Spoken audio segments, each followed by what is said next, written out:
Listen up, nerds. It's me, Matthew Dawson. I'm here with JV and Delvin today. We are talking Captain America Brave New World here on Listen Up, Nerds. So, this is the fourth installment slash first installment slash second installment question mark in Captain America slash Sam Wilson Captain America slash the Incredible Hulk franchise. So we're all here and very excited to talk about today. And I'm just gonna start it off here. I'm gonna welcome JV. JV, how you doing today? Doing pretty well. I'm old, but I'm doing pretty well. That's all we can hope for. Delvin, how you doing? I'm doing good. I had to look around because you like listen up, nerds. Like, who is he talking to? Like, oh, he's talking to us. There you go. I talked to the worldwide nerds that would listen to this shit. So we're gonna talk Captain America: Brave New World. And I think it'd be just best if we did like a 3-2-1 countdown and just set our score out of 10 to just kind of gauge where we're all at with this movie. Okay. And So then let's just talk about it. let's just immediately piss me off just at the start of the show. Let's go. I'm down with this. Okay. Ready? Okay. 3, 2, 1, 6 out of 10. 7. 5. You Okay. son of a bitch. So Delvin's the highest, JV's the lowest. I'm in the middle. That's not too far off from each other, though. Yes. It's not too bad. That's not a dramatic like No, count. it's not too bad. No, so this is better than I thought it'd be. So let's do like little non-spoilers, just kind of general thoughts about it, and then we'll go full spoilers in like 2 minutes. So how do we want to do this? We're gonna go positive first, or negative first, and let's build up to the positivity, or Should we because just go JV is right the into most spoilers? negative. Like, JV is the most negative. So if he goes first, then Matthew goes next, then I go last. We kind of like gradually get up to the positivity, or we could just gradually go down to the bitterness. go down to the depths. Yeah, it depends. Yeah, we could gradually go down to the depths. Let's We Delvin. can talk about the positives first. Everybody Yeah. can give the positives and negatives first. That's fine. That's fine. Okay. Positives. No, I did like this movie. I liked the acting was good. Anthony Mackie, very good in this movie. I don't know the actor's name, but Isaiah Bradley, I Carl loved him Lumbly. in this. Who's that? Carl Lumbly. Carl Lumbly. He's great in this. He Yes. was maybe my Fantastic. favorite performance in the movie. Sadly, he doesn't get much to do after the first act, but that's a different problem. The action I thought was very good. They made good, like the aerial scene and the ships. That's awesome. I mean, that's stuff you can't usually get in a Captain America movie. I agree. Am I next? Is that your? Are those Yeah, your positives? Yes. I mean, I was just kind of. Oh, okay. It doesn't all have to be mine. You guys you, can. you can go ahead, JV. Give your thoughts. real quick. I do think. I do think, even though it doesn't really deserve it, Anthony Mackie is good enough that this Sam Wilson is Captain America. And I think again, I think this is a result of Anthony Mackie, and just bringing something to Sam Wilson that very much feels like Cap. Even though his Cap is different than Steve, there's a way that it's played that it feels like they're cut from the same cloth. Danny Ramirez as Joaquin Torres, the Falcon. I thought he was really fun. He's just having a blast in this movie, and it's hard for that not to rub off on you. Yeah. Okay. It's funny that you brought up Anthony Torres as Falcon, because up until you said it, I kind of forgot about him. Like, from leaving the theater to now, I completely forgot about that character. Yeah, I like him. He has fun. It's a nice little, I think, injection Mhm. of something different. I agree. Yeah. I think for the most part, the main cast are phenomenal in terms of acting ability. I think Carl Lumbly did great.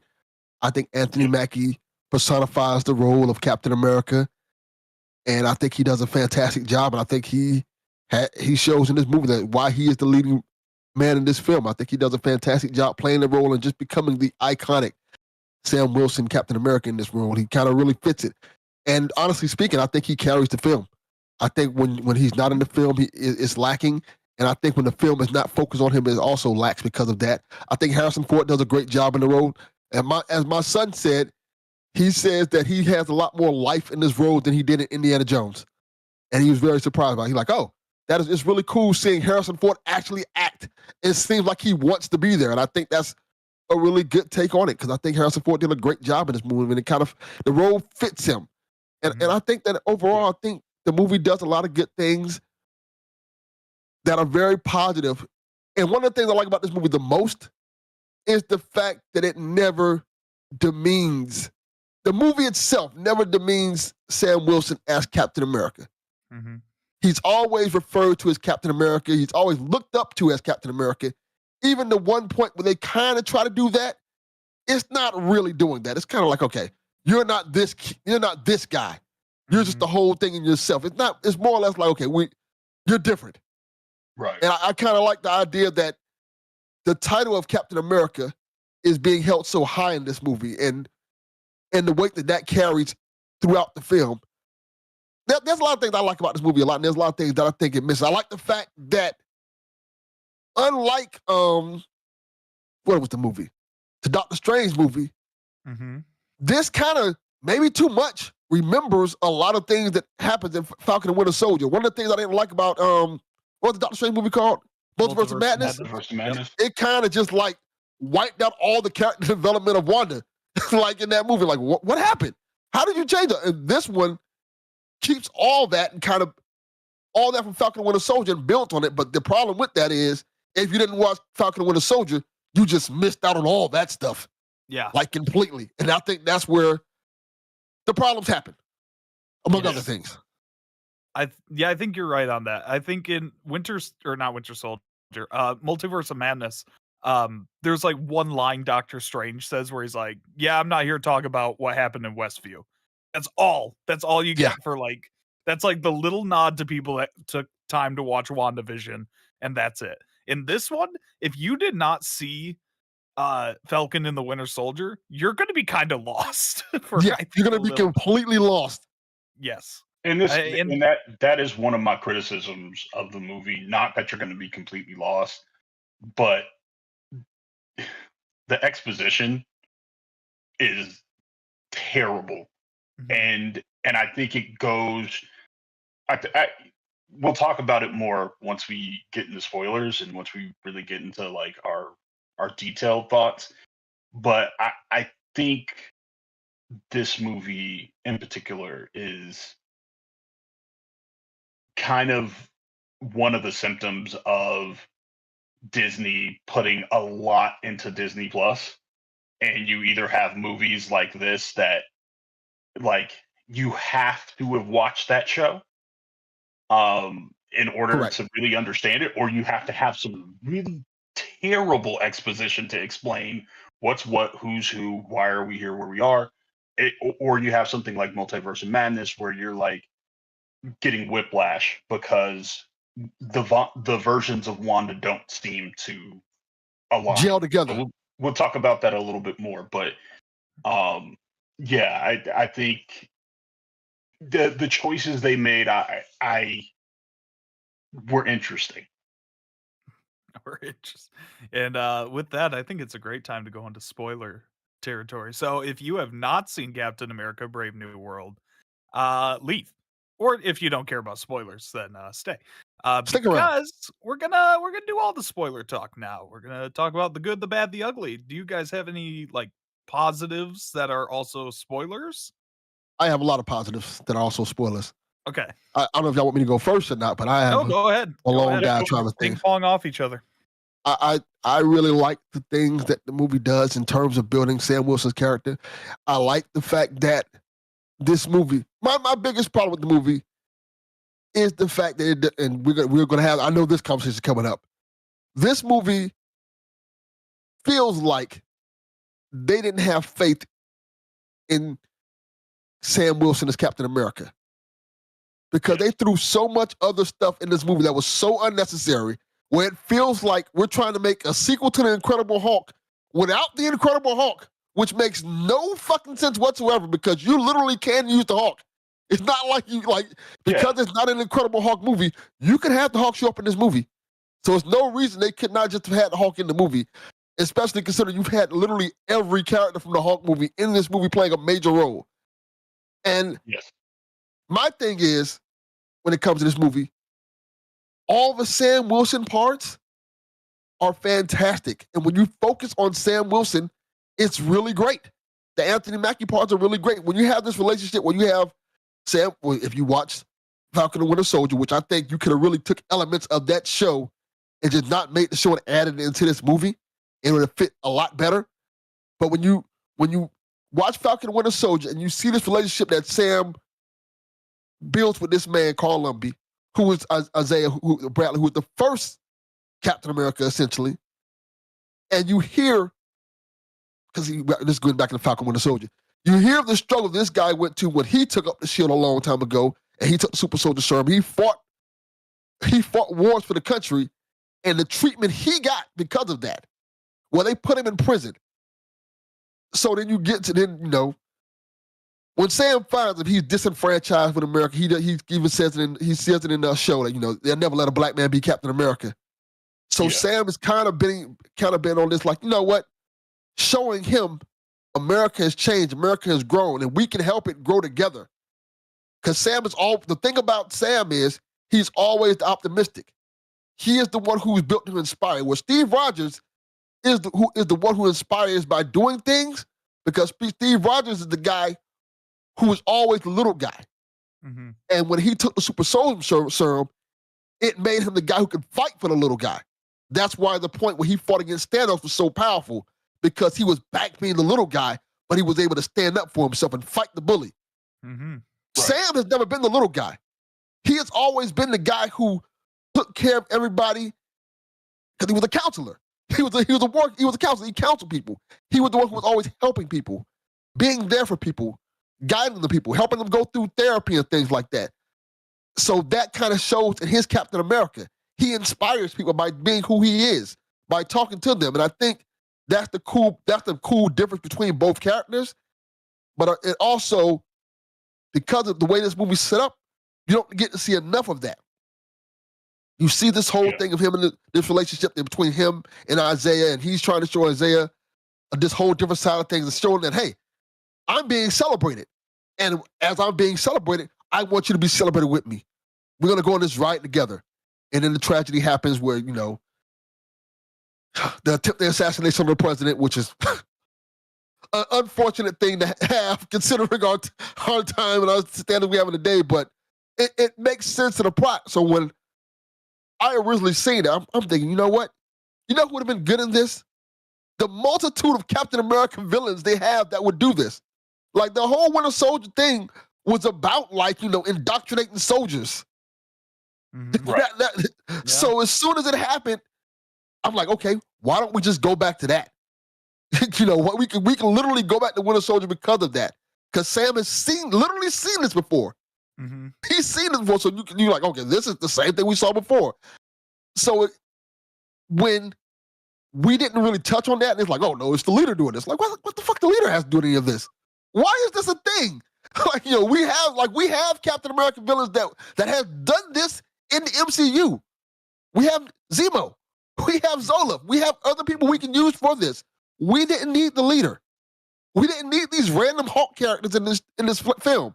And it's the leader in this capacity. Like, it's one of those choices that doesn't make any sense. I agree. So for those who don't know, and I mean, it's pretty heavily hinted at. I would say, guys, right? There's almost nothing in this movie that's not in the trailers or the commercials or the mini scenes that they've released, right? Like, I think there's very little that is actually surprising about anything. If somehow you didn't know the leader is, I guess, the main antagonist, which Yeah. the fact that that's a question mark is But not even Right. because he's not going after Sam. He's going Right. after the president. He's like Sam is just there. He's like Mhm. like why you're Very- not there are 5 credited writers on this, and there are 3 story by credits. Yes. That's too many people to have in the kitchen, and you can see this movie in the seams. You can see there's like 2 or 3 different movies in here, and they didn't know how to frame this together. This is one of the few times where I'll say, usually when I hear somebody's like, "Oh, the test screenings are bad. The test screenings are bad. The test screenings are bad," I take that with a grain of salt because I've been to test screenings. You don't. A lot of times, you're not even really seeing like the full like the full visual effects. You may be seeing something unfinished. So while they're cool and they do help, I guess, producers and directors, writers to get a sense of what the people want, you have to take it with a grain of salt because you just never know. But this one, the reports were, hey, people are going into this, they're confused, they don't know what's happening, it's not enough action. And I think a lot of those things turned out to be true. And I think in trying to satisfy everybody, they made some weird zombie of a movie. Yeah. Like I can see that. this really kind of movie that for me, while I really like Anthony Mackie and Delvin and I have talked about this off podcast, like in the lead up to this, where I wasn't really sure. I think because of Anthony Mackie's acting, which I really like, but I was like, can he beat Sam Wilson? Like Sam Wilson is such a specific type of presence as Cat. And I think he did that to me. He did that in spite of the script Correct. that I think I agree with that. basically pushed Cat out of the movie. And it should be said, there's tons of reporting on this. Kevin Feige has said it himself. In Joanna Robinson's MCU book, you can read about this. Kevin Feige likes to go back and he likes to take things and take movies that people did not like or that did not live up to his expectation and then kind of try to rehabilitate them in new movies. So making the ether the reality stone, Mhm. like giving you a reason to go back and watch Thor: The Dark World, which is not a beloved Thor movie, right? It's not one of the Yep. beloved movies from the second phase. So he does this. Inexplicably, though, this is 17 years. 17 years ago, the Incredible Hulk movie came out. And I'm fine with if you want to make the leader the villain, but the leader's motivation, which we're in spoiler territory, so you did this Yeah, it's to fine. yourself if you're here. The leader's motivation is essentially to punish um, Thunderbolt Ross for a deal that Thunderbolt Ross made the leader, which is if you use your newly grown brain in this and guys, how do I say this? He has his thing is not that he can predict the future, but it's probabilities, right? Yeah. Correct. Yeah. Okay, so he can basically determine a number of things that may happen. He has this incredible ability to manipulate probabilities and to understand what might happen. Thunderbolt Ross essentially employs him to do this to get Thunderbolt Ross to where we start in the beginning of the movie. By the way, not with Cap. We don't start with Cap. We start with President Ross asking about Betty. And President Ross has made this deal with the leader that you do this for me, then I will give you your freedom. Of course, he never meant to do that, and that's what brings us into this conflict. And oddly enough, which Matthew, gonna let you, because you got to tell us what you think. But oddly enough, the man who can see all the probabilities does not factor in Captain America in any way, shape, or form. That's true. Yes, In which any is way, weird. shape, or form. It's just like these are the things writing wise that I'm just like, what are we doing? Mhm. I don't understand. How can this guy be one of the smartest people in the world? He sees all these probabilities, but yet he doesn't account for Sam Wilson, who everybody knows is Captain America. He Very he strange. does mention it, by the way. He does mention there's a point where they're having a conversation. He said it was a 78% chance that he thought he wasn't going to make it there, and he was very surprised that he beat the odds. Delvin, here's the thing. He says a 99.7% chance, and that's what pisses me off. There's no way. Yes, Like, it was so stupid. He's like, if I made a threat on Isaiah Bradley's life, that you would turn around.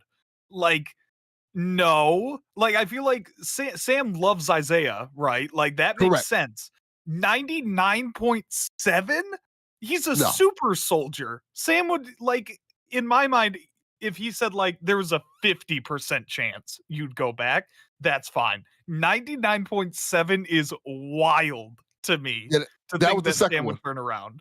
Yeah, that was a weird thing he said. Like, that doesn't even sound like that's not something in Sam's character. Sam is going to always do the right thing, even if it means sacrificing someone he cares about.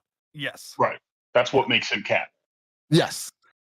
So my biggest, I'm not like a plot hole nitpicking type of guy usually, but after this movie, I thought of something that has just been bothering me so bad. So this needs a little setup, setting the table for those Okay. who maybe didn't see the movie.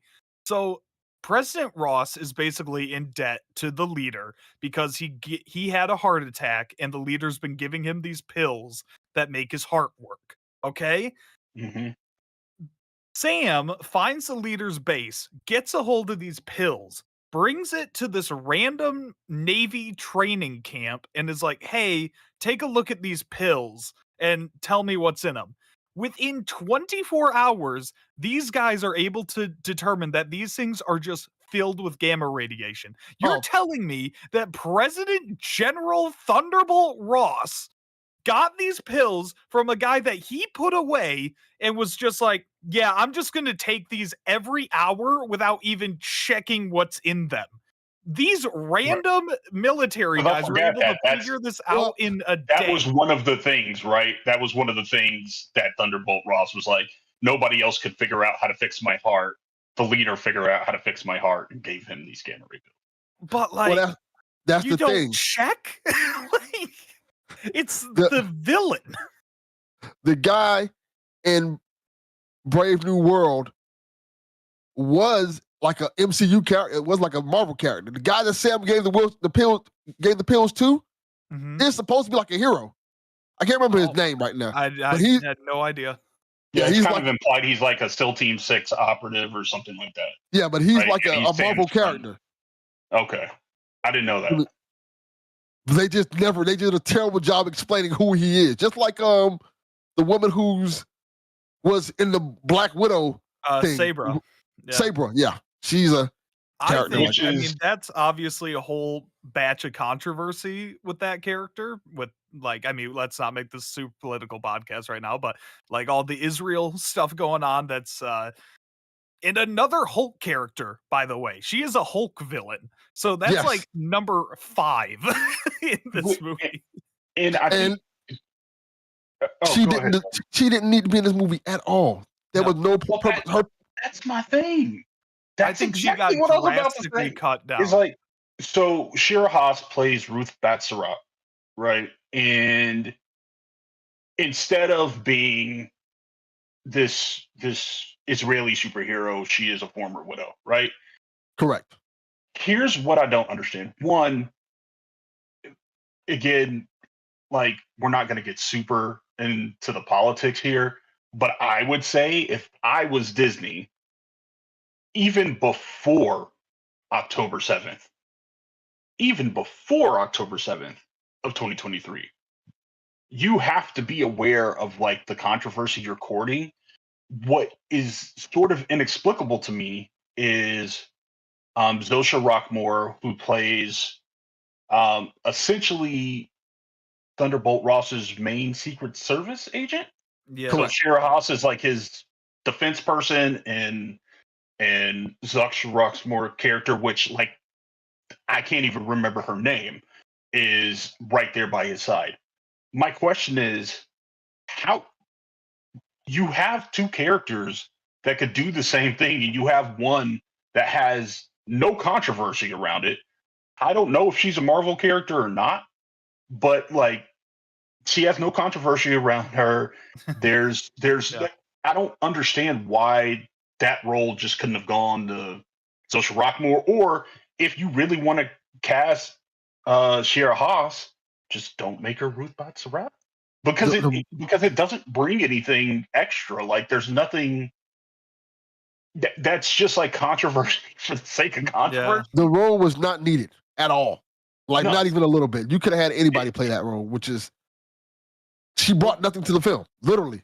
Yeah, she has like a 30-second Whatever she action had, sequence, and like whatever she had, it's clear they cut it. Yes. Yeah. Because she cut gets it, like whatever a it was. superhero suit at one point that's never explained.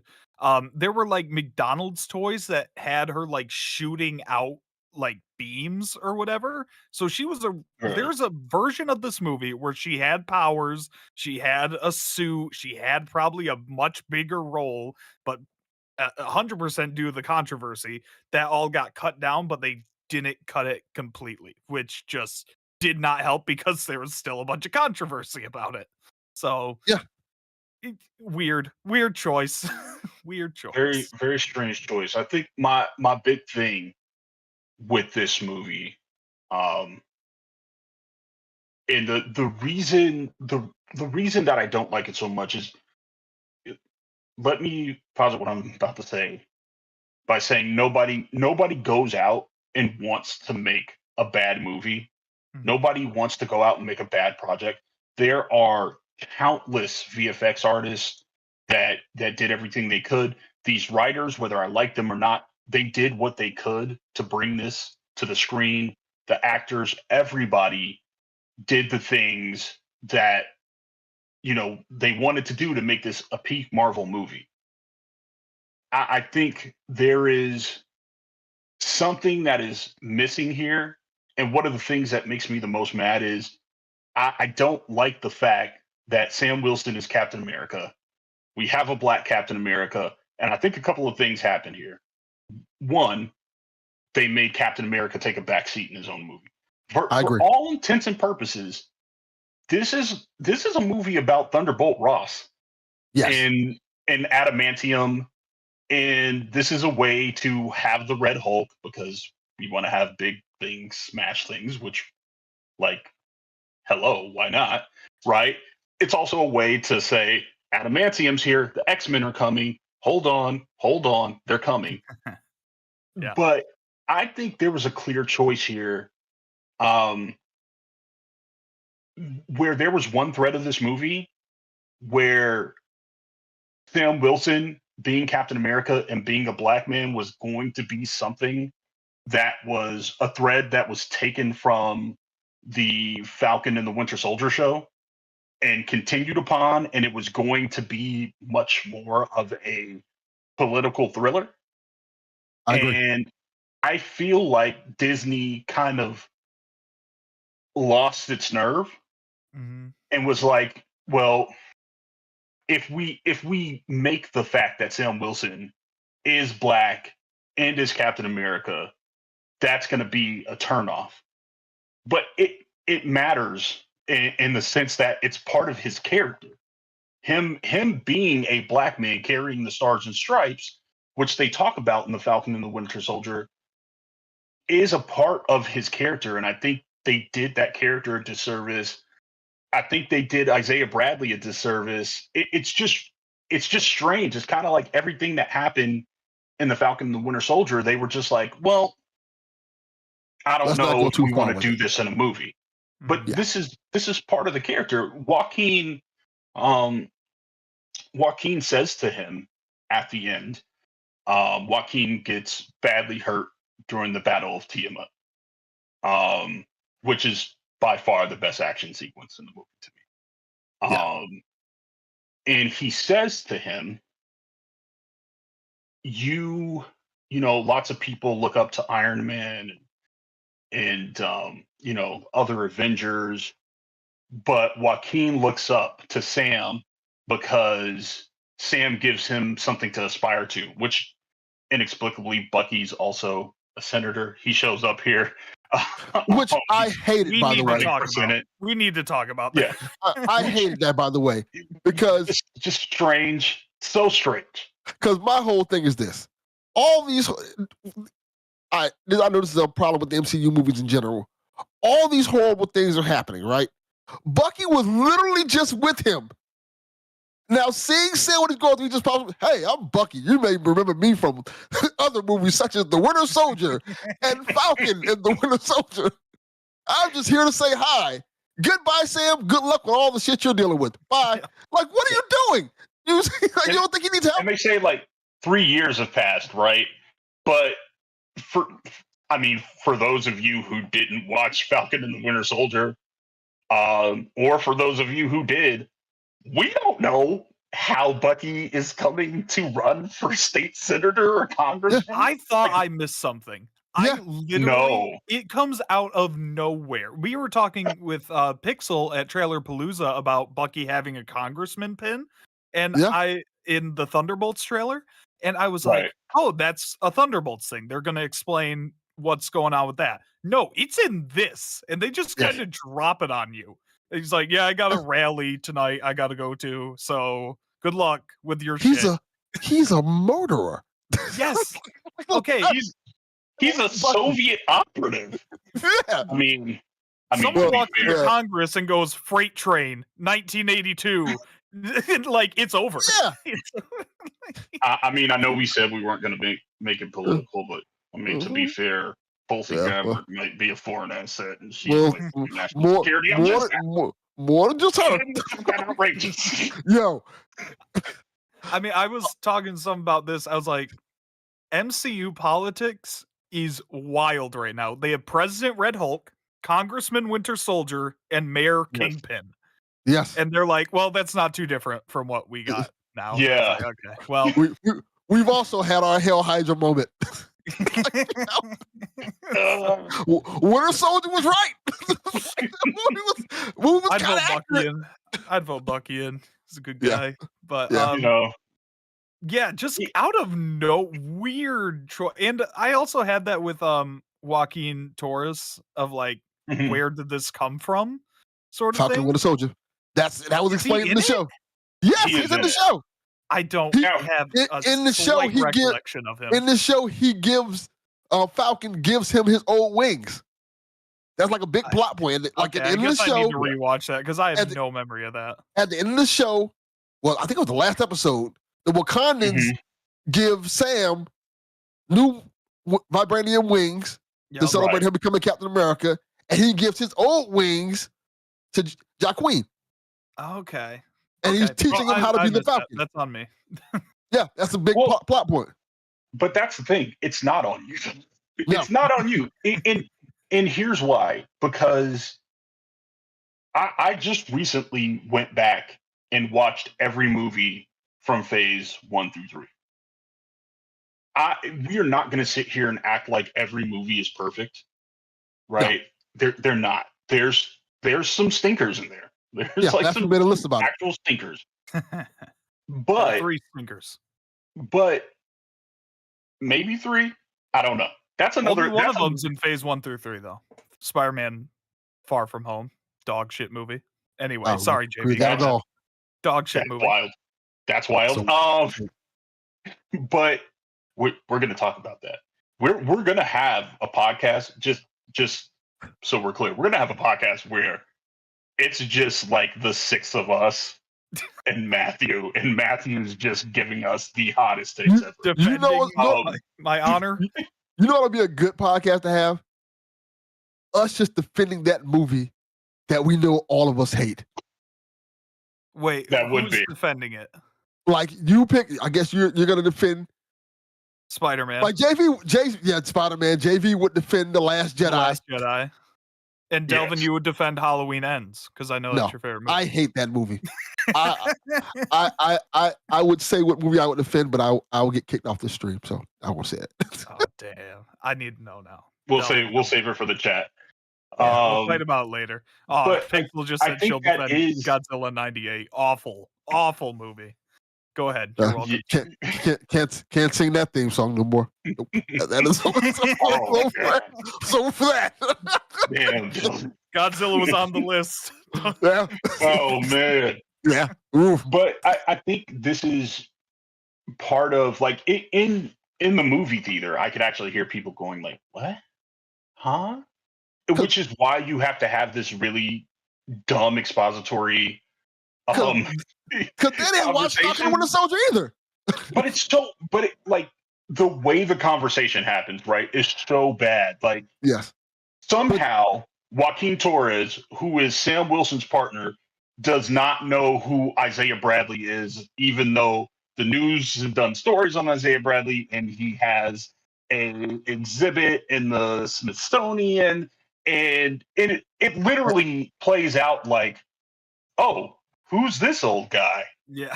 Man, that's Isaiah Bradley, the Black Captain America. Oh man, you're the Black Captain America. They did all sorts of experiments on you when they captured you. It is literally like that. Like I'm not exaggerating. Yeah, that is basically the dialogue. That is the level of the dialogue we're working here with in order to bring everybody in. This is Marvel's fault, by the way. This is Marvel's fault. This is Marvel's fault by oversaturating like Disney Plus with so many things. And again, I think it's just a disservice to Sam Wilson. I think it's a disservice to Anthony Mackie. This should have been a Cap movie. We should have had more Cap. We should have had better action. Giancarlo Esposito is one of our finest actors. He's in here as just kind of a throwaway role. He hates Captain America for some reason. Don't know why. He's in it for basically 3 minutes as a throwaway role. But he's cool in the role. He's really cool in the role. He's really cool. I'm like, why is he not here more? Why is this not the bad guy? This is freaking awesome. And he's Like, he's the only person in this movie playing a Captain America character. Yeah. Playing a member of the Serpent Society. And Why is he not the main villain? And he actually wants to kill Captain America. Yes. Right. Like even now we don't know why. No. We don't know Captain why. America, because he's like, fuck Captain America. he even says it. He even says, he's like, look, I never got a chance to kill a Captain America. If I kill a Captain America, that is a huge notch in my book. Because he's an assassin. He's like, and that's like, yeah, he's a mercenary. They're for hire. Yeah, no one cares about you kill Hawkeye. Who cares you kill Hawkeye? Hawkeye, whatever. You kill a Captain America, though, people gonna look at you a little different. Like, oh, okay. It's so strange because I remember when like the rumor mill started, like that Giancarlo Esposito was going to be in the MCU. Everyone was like, "Who's he going to play? Is he going to be Magneto, Professor X?" And he's just this I would have guy. never guessed he'd have been Sidewinder. Yes, like Yeah. a secondary, like the third least important antagonist in a Captain America movie. Why? What are we doing? Why are we He wasting? basically gets nothing to do. Like, I mean, you can tell again that action scene and in the middle, because with the truck. Yeah, with the truck, like he exists to do that action scene. Yeah, he exists to do this action scene that they had to add on, and that's another thing. Like, it's very clear that this movie was reshot to death, that it was rewritten to death. There's a scene where, again, I have no idea why, but the leader feels like he needs to turn himself in to Sam Wilson before he triggers successfully, because he unsuccessfully tries to trigger Thunderbolt Ross to turn into the Red Hulk. before he successfully triggers him. For some reason, he needs to turn himself into Sam Wilson, which doesn't make any sense. But fine, whatever. It's clear that they're not even in the same room. Like, there's never a moment in that scene where Anthony Mackie is talking to, I forget the guy's name, but the leader. There's never a clear, like, face to face where Sam Wilson is actually talking to the leader, and it looks bad. Like, it's abrasively bad. Like, oh, Jesus, are you kidding me? Like, those are things to me that continue to be a problem within these phases of the MCU. There are other movies that I don't like or don't think work exactly. But the reason why I put this one near the bottom definitely near the bottom of phase 4 or phase 5 for me is because, one, I think it does the unforgivable thing in a comic book movie. It gets boring. Like, it really gets boring. Delvin, you said it perfectly. Whenever the point of view is not Sam's, it gets boring.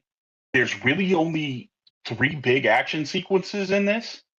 We don't necessarily have a sense of how Cap fights.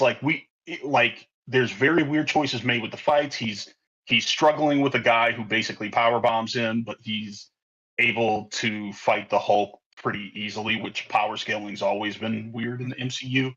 But it's boring for like a good chunk of it. And I think because you could tell it's cut up, like, Eternals is a perfect example of this. I don't love Eternals as a movie, but boy, does that movie look good. Because they just let Chloe Zhao do what she wanted to do.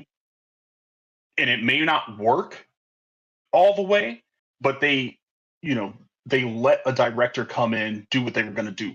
Multiverse of Madness is not a movie I love. I don't think it's bad. It's just not a movie I love. But it's clear they let Sam Raimi be Sam Raimi. And it makes some really cool shots. It makes some really dope stuff. Whenever they get someone like that, to me, even if the movie's not all the way successful, in my opinion, it does make it, I think, kind of cool to watch, because you have this director who is really doing their thing. And it's clear, like, there were a lot of hands in this pot, and Marvel wasn't willing to just let this be whatever it was going to be. And this movie, I think, exists to say, okay, you had questions about the Celestial and the ocean. We answered it. We also give you adamantium.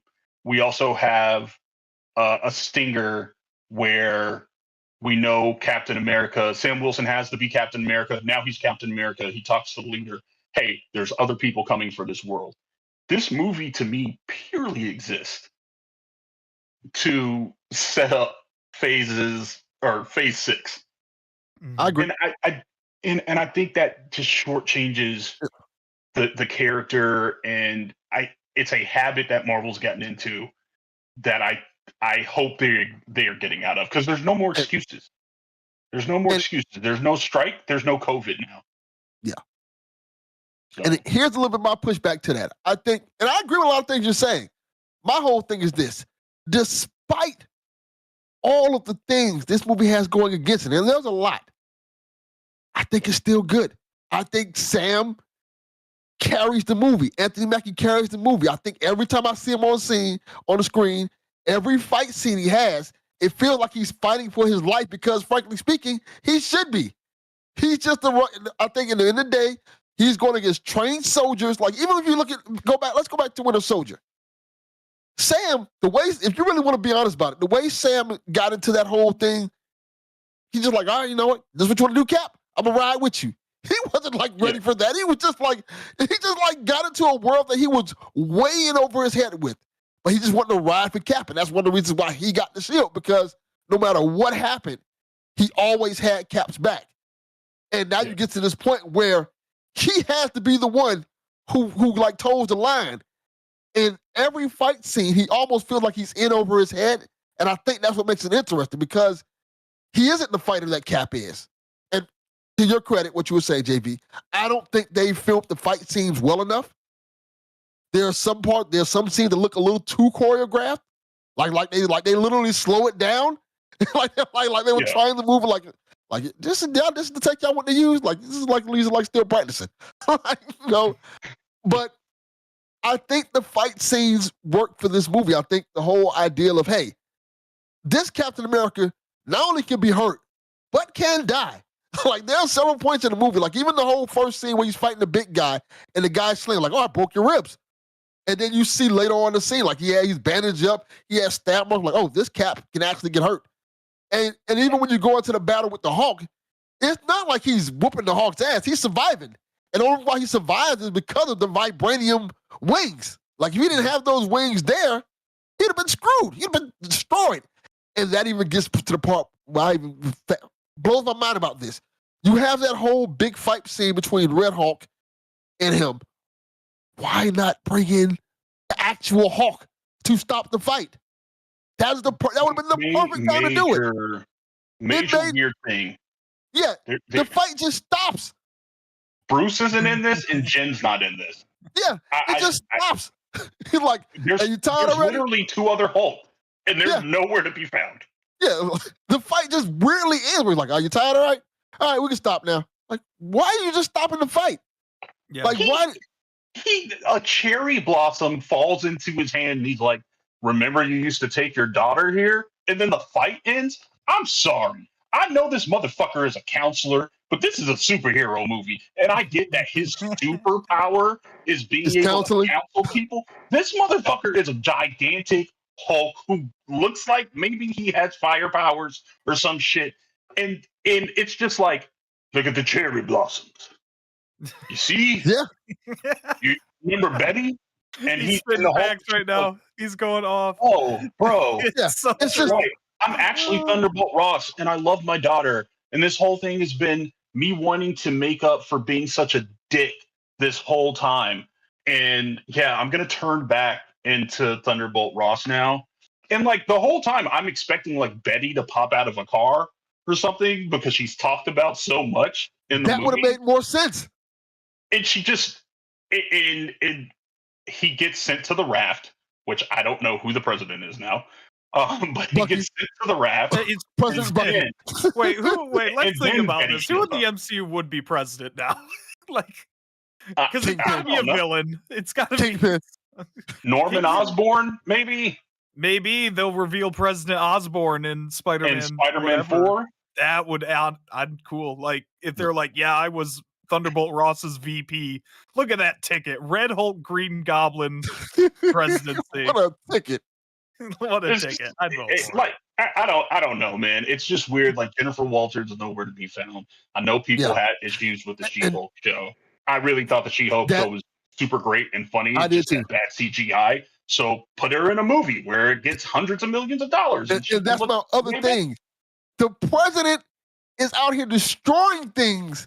No other superheroes like, maybe we should get down there. maybe we should help Sam. No one saw this and said, maybe we should do something. No Captain Marvel, no Miss Marvel. No one stopped to say, maybe we should do something. And no Winter Soldier. We know Bucky is there. Around. Yes. He's around. He's a congressman. He's in DC. It doesn't make sense for him not to be there. And that I think is like becoming one of the things with Marvel, and they've had excuses because things had to be changed for COVID. And I've had the conversation with people. I think I've had the conversation with some of you guys. Can there be a movie that was made during COVID of any genre that can like truly be great? It's very few because it's just so hard to do that. Yeah. But okay, you had COVID, you had the writer's strike, you had the actor strike. Okay. We're now getting to the point though where phase 6, there's no more excuses. There's no like there's just no excuse to have another Quantumania or another Brave New World or another The Marvels, which is a movie I love, but I know, like, I love it because of the three characters in it, not because it's well written or it's really well done. They completely stopped Nia DaCosta from making the movie that she wanted to make. That And I love feels that like a movie common in theme spite with of how Marvel bad it lately. is. It's got to stop. Like it's really got to stop. And it makes me wonder. Nate Moore, who was the producer of Black Panther and kind of seen to be the next in line to take over for Kevin Feige, because it's assumed, and I think still assumed, that Kevin Feige is going to have a larger role in Disney. There's been talks that he is going to shepherd Star Wars, kind of oversee things, and that Nate Moore was going to be the guy to follow him. Nate Moore is no longer at Marvel. He is no longer at Disney. He will be producing the next Black Panther, but he is no longer at Marvel. It makes me wonder, did things change so much on this movie that he was a producer on that he said, hey, I just can't do this. This is so much corporate interference that it just doesn't work. And we've seen it in Star Wars. We've seen it in Marvel. There's too many cooks in the kitchen, guys. Here's my hot take. And too many of them are not creatives. Here's my hot take. It probably should have been the Russo brothers. Probably, yeah. Yeah. When that, I don't even think that's a hot take. That's the right they take. make the best Cap movies and the best Black Panther movies. Once we saw what they did for Endgame and the Cap movies, somebody should have said, you know what? We'll hand the reins over to you. You oversee this universe now. They chose not to do that because the Russo brothers literally left. And now they're coming back into the fold. And I think, and the thing about it is they've had people in place who could do this. They had James Gunn. James Gunn's gone now. You know, they had Ryan Coogler. They had people that can probably take up those reins that they chose not to pick. And now it's kind of biting us in the butt. Because we're like, this doesn't seem as cohesive as it once did. Mm-hmm. And they're going to have to fix that. They got to figure that out. Like, hey. Yeah. Can I also just, right before we end here, I want to say maybe the worst post-credit scene in a MCU movie, because it's basically Sam goes to the leader who's in the raft now, which is he being kept in the same room as General Ross? I don't really know how the raft works. We've never gotten a clear layout, but every time we see it, it seems to just be one room with a circle of cells. So is he just hanging out with Ross now? Because I want to see that. I want that to be like a Disney Plus show. Just Harrison Ford hanging out with Samuel Stern. But basically, Sam goes to the leader and he's like, I got ya. And the leader's like, well, there's a multiverse. I've seen the probabilities and people are going to come fight you. It's like, yeah, we've seen the last 8 MCU movies. Yeah. We've watched Deadpool, Wolverine, No Way Home, and Multiverse of Madness. We know there's a multiverse. Like, you're 5 years late to this. That was a terrible right reference after to Battle Endgame. War. This would be one of the most hyped MCU post-credit scenes, but the fact that it's here means nothing. I felt like I wasted my time almost. Well, I won't say as bad as the Venom Last Dance credit scene. That was garbage, but this was bad. Like, what are we doing? It's a reference to Battle World and Secret Wars. Yeah. But it's a terrible reference. But I wouldn't say it's the worst. The worst one to me, I think it was the Eternals. Where they referenced Blade? Yes, where people are like, that Blade? Nobody knew it was Blade. I mean, there's like 3 things in the Eternals that kill me all the time. It's like old boy Arishem appears and it's like, I'm going to judge you for mankind. And then like it's been 4 years. We don't know what happened. Harry Styles pops up, Mr. Watermelon Sugar himself. Yeah. Enjoy that record. Grammy of the Year? I think not. Anyway, I digress. He shows up as Arrows with Pip, and it's been 4 years. And then a Blade movie, which they can't figure out how to. That's the easiest movie to make. It is literally a fucking martial arts vampire fighting vampires. Like, guys, it's not even the fact that they referenced Blade. It's the fact that they didn't reference Blade at all. They just had a guy say, I wouldn't touch that if I was you. Like, who the fuck is that? They should have showed it's Blade. They just like, I wouldn't touch that. We're like, We don't know who that is. So annoying. That's some other ones that's terrible. MCU has some terrible after credit scenes as of late. No. All right, y'all. You guys want to keep going while I dip, or should we end it here? We should end it here. Okay. Well, thank you all for listening to Listen Up Nerds. I'm Matthew Dawson. You can find me at Mortalverse. Titans Rise Part 4 drops Friday. Go listen to it when it drops Friday. Or if you're a Patreon, you've probably already listened to it. Delvin, if you listen to it, you're a patron. It's on Patreon? Yes, on Patreon. I need to go listen to that right now then. He's gonna go listen to fucking Mortalverse. Delvin, where can they find you? Find me in the Mortalverse. Yeah, I like that. That's where you can find me at. JV, where can the people find you? Listening to Mortalverse, listening to Titans Rise. Yeah. Yeah. I'm glad I didn't piss you guys off too much this episode, or else I would not have gotten that treatment. So thank you. Thank you guys. You piss us off all the time, but we love you nonetheless. Oh, correct. I'm excited to listen to this episode. I think this is the episode that I think it is. So I'm excited. Yes, Delvin, you're gonna love this episode, I think.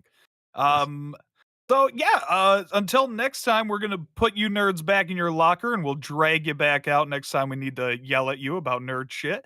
So peace out, nerds. Peace.